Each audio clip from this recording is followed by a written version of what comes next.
우리가 전도를 하다 보면 지금은 힘들다, 나중에 믿겠다, 차차 믿겠다, 이런 사람들을 참 많이 봅니다.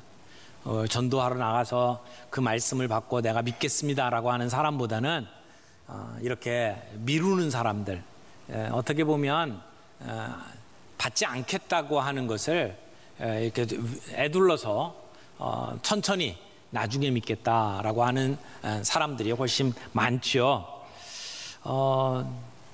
우리가 가까운 우리 가족들 또는 주변에 잘 알고 있는 이웃들에게 복음을 전할 때마다 많이 듣는 말입니다. 조금 있다가 어떤 사람들은 아이고 뭐 죽기 전에만 믿으면 되지 않아요? 라고 이야기를 하는 분들도 있습니다. 예수를 믿는 것이 그렇게 긴박하다고 느끼지를 않는 거죠. 이분들은 우리가 아무리 진지하게 설명을 해도 반응이 무딥니다. 그렇다고 해서 우리가 구원의 긴박성을 놓쳐서는 안 될 겁니다. 우리 주님은 구원 받는 것이 시급하다. 구원이라고 하는 것은 기회가 있을 때 그때 당장 받아야 되는 것이지 뒤로 미루면 안 된다라고 강조해서 말씀하십니다. 그런데 사실은 전도를 받는 사람들의 문제만이 아니고 전하는 사람들도 동일한 문제들을 가지고 있죠. 가서 복음을 전하려고 하면 뭐 이런 얘기 저런 얘기로 막 얘기를 돌리고 안 들으려고 하고 지금은 바쁘니까 나중에 듣자고 하고 그렇게 거부하는 분들을 많이 만납니다. 그러다 보니까 전도하다가 받은 상처, 또 어떤 때는 전도하려고 했는데 막 기독교를 싸잡아가지고 다 욕하는 바람에 혼자서 기독교 대표에서 욕먹고 오고 뭐 이런 경우들이 있다 보니까 우리의 마음속에 두려움이 생기고 그리고는 자꾸 미루는 그러한 모습들이 생기죠. 그래서 우리도 두려워하고 우리도 뒤로 미루는 경우들이 참 많이 있습니다. 이 전도라고 하는 것이 시작할 때 전도하려고 마음을 먹었을 때는 두렵기도 하고 또는 걱정도 많은데 전도를 하고 난 다음에는 기쁨이 있거든요.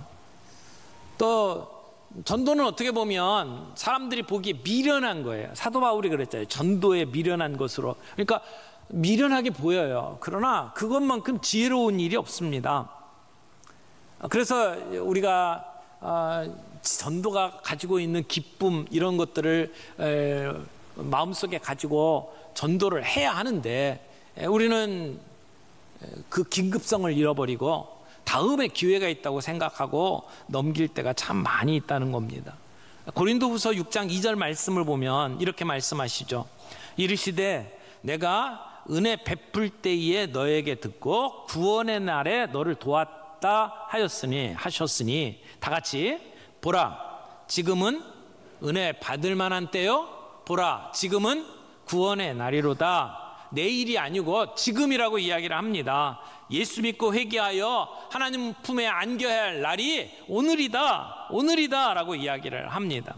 그러므로 우리는 복음 전하는 것에 대하여 긴급성을 가지고 주님의 마음을 가지고 나아가야 합니다.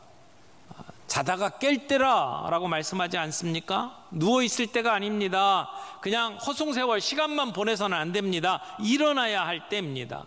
우리가 지금 지내고 있는 때는 낮입니다. 밤이 되면 일할 수가 없습니다. 일할 수 있는 낮일 때에 우리는 복음을 들고 일할 수 있어야 된다라고 하는 것입니다. 이렇게 성경에서는 긴박성을 가지고 예수 믿어야 한다라고 하는 사실을 다루고 있습니다. 오늘 본문 안에서도 예수님은 엄중하게 경고하고 있습니다. 이 말씀 가운데 우리가 붙잡아야 될 중요한 그 진리들을 몇 가지로 정리해서 함께 나누도록 하겠습니다. 첫 번째는 노아의 시대, 롯의 시대를 기억하라 라고 하는 말씀입니다. 오늘 본문 말씀에 예수님은 두 가지 역사적인 사건을 들고 나오셨어요. 그래서 자꾸 미루기만 하면 구원을 놓칠 수 있다라고 엄중하게 경고하고 있죠. 첫 번째 사건이 뭡니까? 27절 보세요. 노아가 방주에 들어가던 날까지 사람들이 먹고 마시고 장가들고 시집가더니 홍수가 나서 그들을 다 멸망시켰으며, 27절에서는 노아의 시대를 이야기를 합니다. 노아 홍수 전에 상황이 어땠습니까? 인구가 급증했습니다. 그런데 타락했습니다. 성적으로 문란했습니다. 포악해져서 가는 곳곳마다 폭력이 횡행했습니다. 하나님께서 이런 인간의 모습을 보시고 인간 지으신 것을 탄식하면서 그들을 멸망시키기로 작정하셨습니다. 근데 당장 심판하시는 게 아니고 120년의 유예기간을 두셨습니다. 그래서 노아라고 하는 전도자를 파송하시고 그들에게 심판날이 다가왔으니 회개하라고 전하셨습니다. 근데 노아는 전도자로서는 실패했습니다. 자기 가족들 외에는 다른 사람들 구원을 하지 못했어요. 철저하게 실패했죠. 그래서 결국 그 말을 듣지 않았던 그 땅의 모든 사람들은 물로 심판을 받게 되었습니다. 이것이 노아의 때지요. 28절 말씀 보겠습니다. 또 롯의 때와 같으니 사람들이 먹고 마시고 사고 팔고 심고 집을 짓더니 롯이 소돔에서 나가던 날에 하늘로부터 불과 유황이 비오듯 하여 그들을 멸망시켰느니라. 여러분, 이 소돔과 고모라의 사건은 창세기 19장에 나오는 사건입니다. 소돔, 고모라라고 하는 이 작은 도시에 유례없이 성적으로 문란해지고 폭력이 판을 치는 세상이 되어버렸죠. 이것을 지켜보던 하나님께서 이들을 심판하시기로 작정하셨습니다. 하지만 그냥 심판하신 게 아니에요. 아브라함의 기도를 들으시고 그리고 롯을 거기에 전도자로 파송하시고 그들에게 하나님의 뜻을 전하셨습니다. 그런데 롯도 역시 전도에 있어서는 실패한 사람과 마찬가지입니다. 롯의 식구 외에는 그의 이야기를 듣고 감화받은 사람이 아무도 없었습니다. 결국 그 성은 유황불로 심판을 받고 말았습니다. 근데 오늘 예수님은 이 두 가지 사건을 이야기하면서 무엇을 이야기합니까? 그때 세상 사람들이 보였던 반응을 예수님의 시대에도 똑같이 보일 것이고 앞으로도 그럴 것이다 라고 이야기를 하는 겁니다. 노아의 경고를 무시하고 그가 방주 짓는 것을 보면서도 그들의 일상적인 삶을 계속 살아왔던 사람들, 27절에 보니까 먹고 마시고 장가들고 시집 갔다 라고 이야기를 하죠. 여러분, 이것은 일상생활입니다. 먹고 마시고 장가가고 시집 가는 거 우리의 삶에 꼭 필요한 일들입니다. 없어서는 안 될 일들이에요. 이것을 했다고 잘못했다고 말할 수가 없습니다. 근데 문제는 뭡니까? 그들의 일상에 빠져서 하나님의 심판에 대해서는 무관심했다라고 하는 것이죠.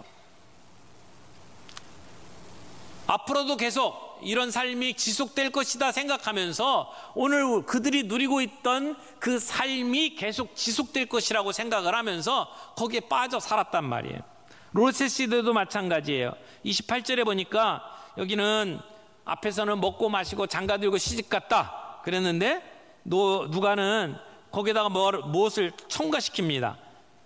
먹고 마시고 그 다음에 사고 팔고 심고 집 짓고, 이것도 역시 통상적인 활동이죠. 예수님께서 이런 얘기를 하는 것이 그런 일상생활이 쓸데없다라고 말하는 것은 아닙니다. 이것은 누구나 그렇게 살 수밖에 없습니다. 지금 노아의 시대, 롯의 시대를 얘기하면서 그들이 얼마나 타락했는지 얘기하지 않았어요. 그들이 동성애에 빠졌고 폭력이 난무하고 그랬던 그들의 악한 모습을 얘기하지 않았어요. 그냥 일상적인 삶을 살다가 죽었다라고 이야기를 하고 있어요. 이 얘기가 뭡니까? 그들은 하나님의 심판의 메시지를 들었지만 무시했다는 겁니다.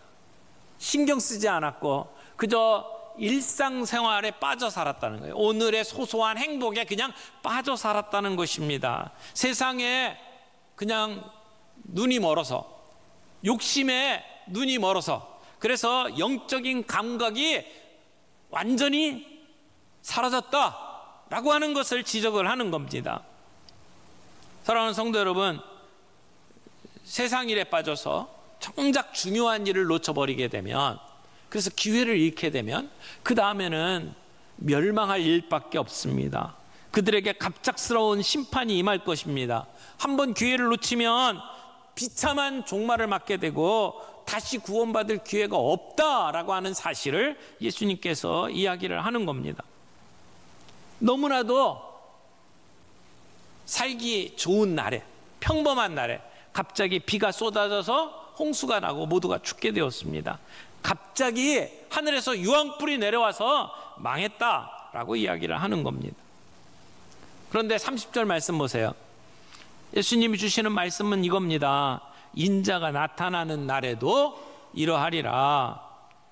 여러분, 그 전도자들의 증언을 거부하던 사람들, 그냥 무지 속에 살던 사람들, 그런 삶의 모습들은 노아의 때뿐만이 아니라, 롯의 때뿐만이 아니라 예수님이 살아가시던 그 시대에도 동일하게 나타날 것이다 라고 하는 것입니다.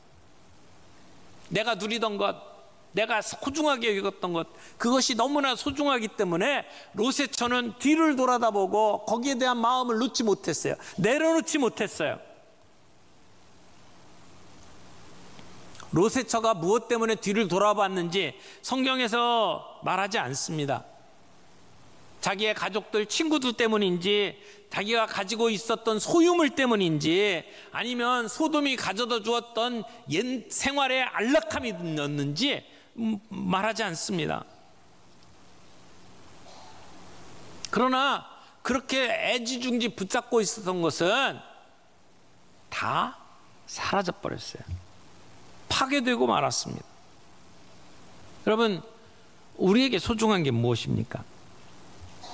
지금 예수님은 우리에게 정말 소중한 것이 목숨이라고 하는 겁니다. 우리의 육신의 목숨이 아니라 영원한 생명, 그 목숨이 중요하다라고 이야기를 하는 거예요. 33절 말씀 보겠습니다. 무릇 자기 목숨을 보존하고자 하는 자는 잃을 것이요 잃는 자는 살리리라. 여기서 말하는 이 자기 목숨은 내 육신의 목숨을 얘기하는 거죠. 이것은 세상의 재물, 이 세상이 가져다 주는 안락, 이 모든 것을 다 포함한 겁니다. 주님은 우리가 거기에 대한 애착을 끊어버릴 때 우리가 참된 생명을 얻을 수 있다라고 말씀을 하는 겁니다. 이 역설의 삶입니다. 이 세상의 재물, 소유요, 나 자신의 목숨을 버릴 때에 영원한 생명을 얻을 수 있다라고 하는 겁니다. 그러므로 하나님을 위해서 내 생명을 버릴 각오를 하는 사람은 참된 생명을 누릴 수 있다고 이야기를 하는 거예요. 이것은 오늘날에도 다르지 않습니다. 오늘날에도 우리는 영원한 생명을 얻기 위해서는 우리 육신의 몸, 그리고 우리가 가지고 있는 우리의 이 땅에서의 모든 소유를 내려놓아야 합니다. 그렇게 준비되지 않으면 언젠가 갑자기 찾아오는 심판의 날, 우리가 살아날 수가 없다라고 이야기를 하는 것이죠. 이 땅 우리의 삶은 어떻습니까? 디모데후서 3장 1절부터 15절 말씀을 좀 읽어드리겠습니다.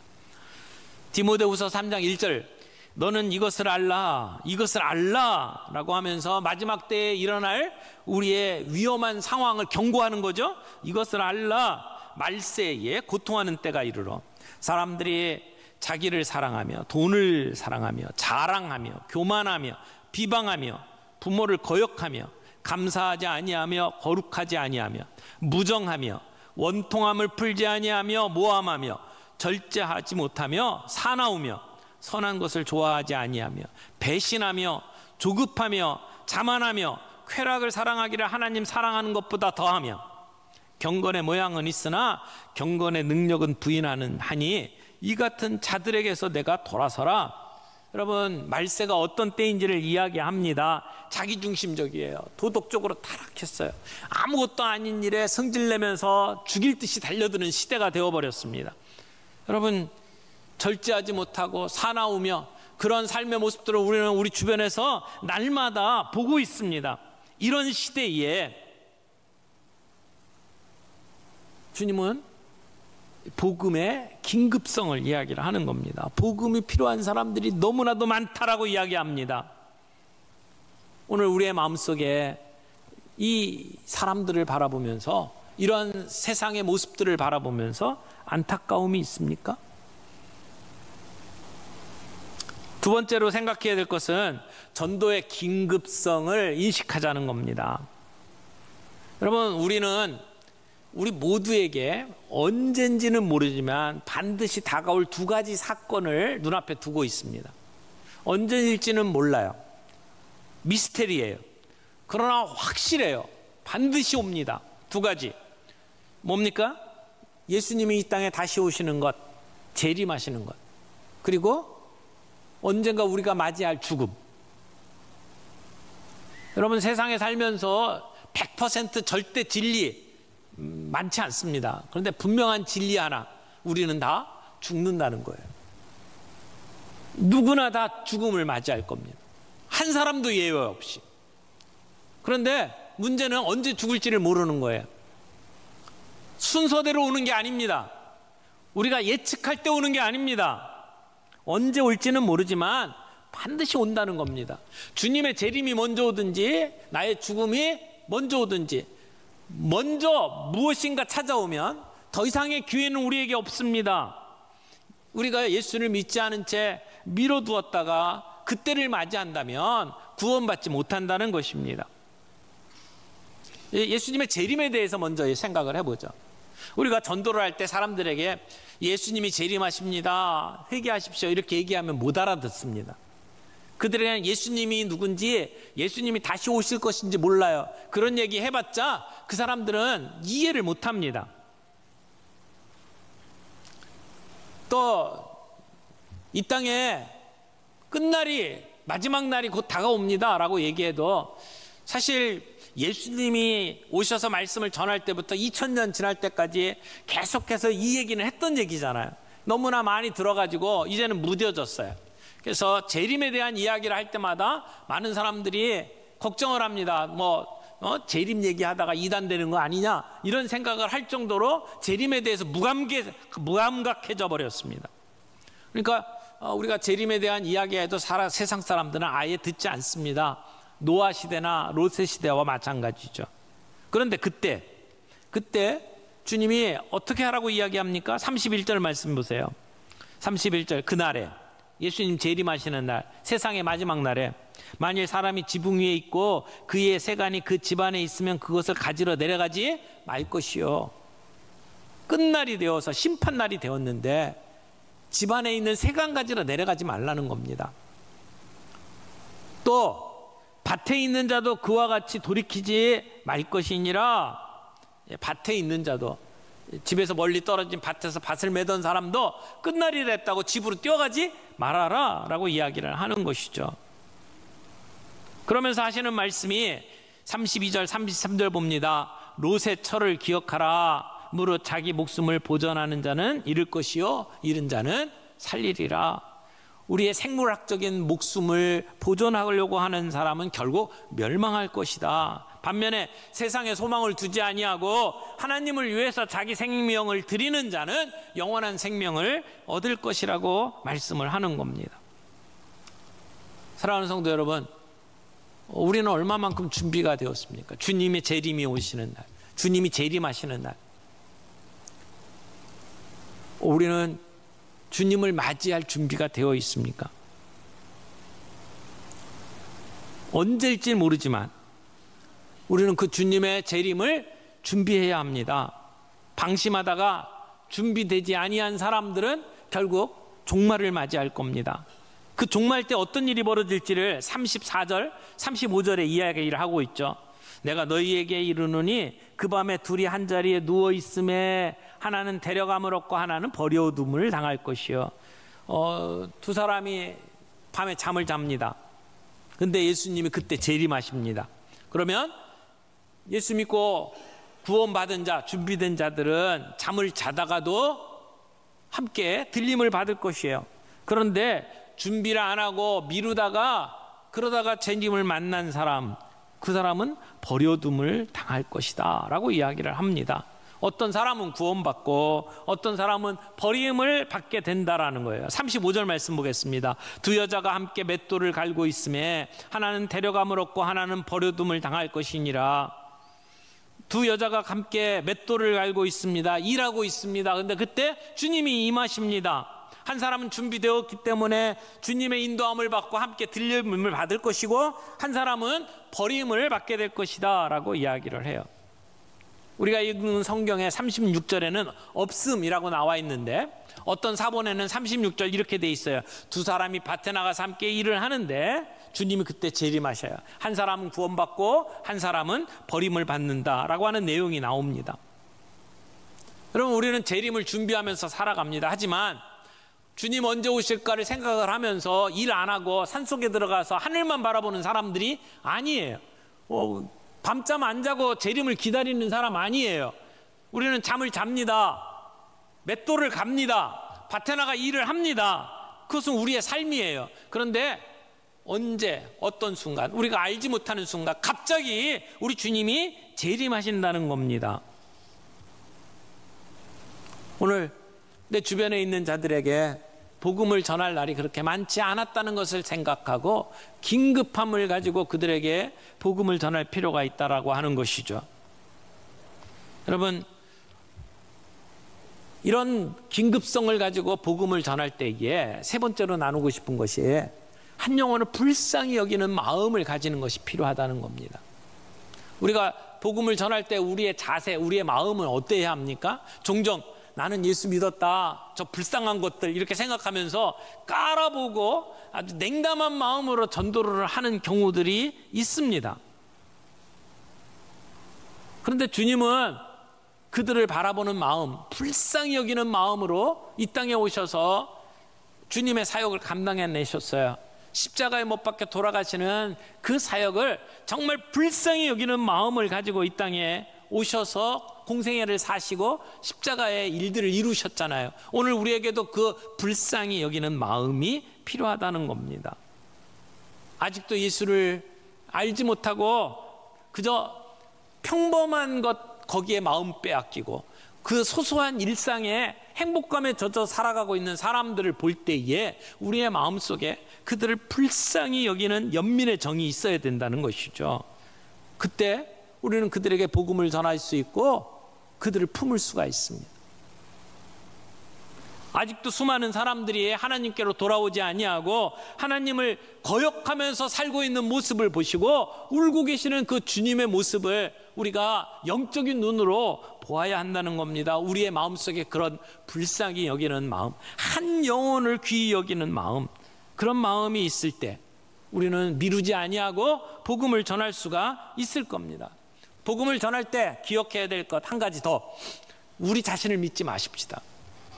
아직도 우리는 복음을 전할 때 나 자신을 자꾸 믿으려고 하는 것 같아요. 나는 능력이 없어, 나는 은사가 없어, 그렇게 말하는 것은 그건 아직도 나를 믿는 거예요. 여러분, 안 믿겠다는 사람, 내가 아무리 얘기해도 못 알아듣는 사람, 도리어 공격하려 달려드는 사람, 내가 무슨 재주로 그들에게 설득을 할 수 있겠습니까? 나에게는 그런 능력 없어요. 그런데 우리 예수 그리스도의 이름에 능력이 있는 줄 믿습니다. 주님이 그들을 변화시킬 수 있는 능력이 있어요. 성령님께서 오늘도 그들을 통해서 역사하십니다. 그 주님의 능력을 믿는다면 우리는 가서 복음을 전할 수 있다는 거예요. 여러분, 씨를 뿌리는 것과 거두는 것을 분리해야 합니다. 내가 씨 뿌리는 순간에 거둘 수 없어요. 전도는 씨 뿌리는 겁니다. 내가 전도한다고 해서 당장 손들고 회개하고 주님 앞에 돌아오는 사람 많지 않아요. 그러나 한 사람이 예수 믿고 돌아오는 모습을 보게 되면 한 번 듣고 돌아오는 게 아니에요. 10번, 20번 계속해서 듣다가 어느 순간 그들의 마음이 변화되는 거죠. 그러므로 오늘 우리가 태신자를 작정하고 그들에게 복음을 전하는 것은 씨를 뿌리는 일입니다. 씨 뿌리러 나가서 거두지 못했다고 낙심할 이유가 없다라고 하는 것이죠. 오늘 새생명 축제를 준비하면서 우리가 태신자를 적습니다. 이 사람은 내가 말을 하면 말을 들을 거야, 그런 사람 적는 게 아니고요, 씨를 뿌려야 될 사람을 적는 거예요. 예수님 필요한 사람, 내 주변에 아직도 믿지 아니하는 사람, 그 사람들의 이름을 주님 앞에서 생각하고 불쌍히 여기는 마음을 가지고 그의 이름을 적어놓고 기도할 때에 어느 순간, 비록 내가 전하는 그 순간이 아니라도 내가 전하는 그 씨가 땅에 떨어져서 열매를 맺을 날이 있을 것이다라는 믿음을 가지고, 주의 이름은 능력이 있습니다, 주님은 오늘도 역사하십니다, 하나님의 능력을 믿고 그들에게 복음을 전할 수 있는 저와 여러분들이 되시기를 바랍니다. 오늘 주님이 주신 말씀, 롯의 시대 그리고 노아의 시대를 생각하면서 그들이 마음이 다치고 믿지 아니하고 그냥 일상의 생활들 거기에 빠져 살아가는 모습들, 그것은 예수님의 시대도 그랬고 오늘도 그럴 것이다, 주님이 말씀합니다. 그러나 오늘 우리는 구원받는 일이 얼마나 중요한 일이고 긴급한 일인지를 생각을 하면서 오늘 그들에게 복음을 전할 수 있는 전도자로 설 수 있기를 바랍니다. 저와 여러분 모두가 그런 주님의 전도자로 쓰임받게 되시기를 원합니다.